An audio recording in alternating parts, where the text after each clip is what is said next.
I started coming here in April, May 21, and we used to meet in the stands because we weren't allowed inside, and we always had a bacon butty and a tea or coffee, whichever we wanted, and we were made very welcome. We don't just chatter when we're in the main room.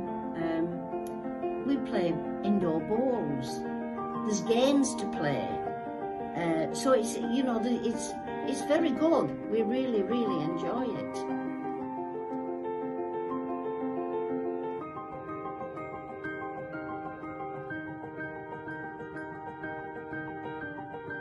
I think it's very important that the football club do get involved with other things.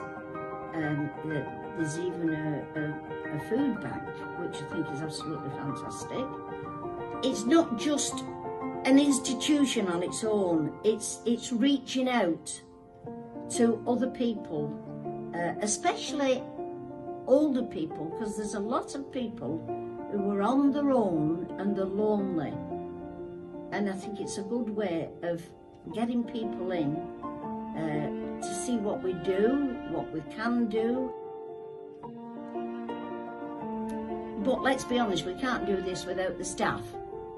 The staff are great. They'll, you know, they mix in with us.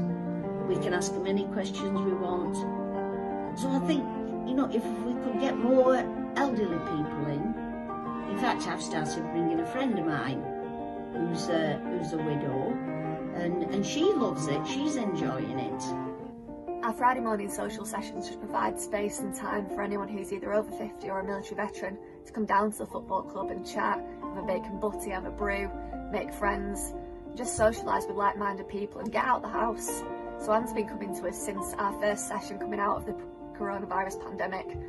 So she's sort of seen it evolve from being outside when restrictions then weren't allowed indoors, to in the main community room, to then onto the community bus. As soon as we moved onto the community bus and Anne saw that there was a food pantry, she was really keen to find out more about how she could get involved and sort of help the wider community. I bring something every week to the food bank that is run from here. Two reasons.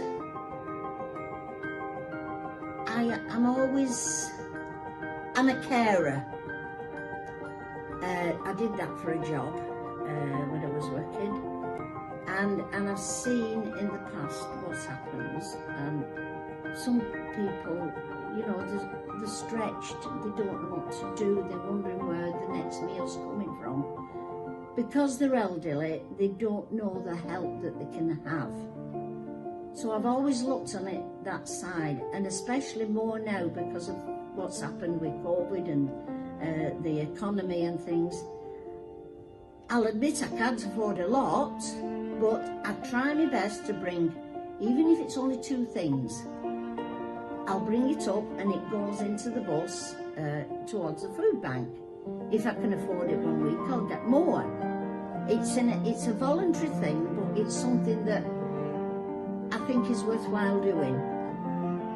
And it's at least stopping if it's only stopping one person from going hungry, that's all that matters.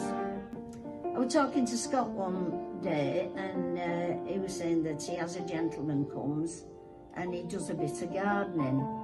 And I said, oh, that's nice, I'm looking for a gardener.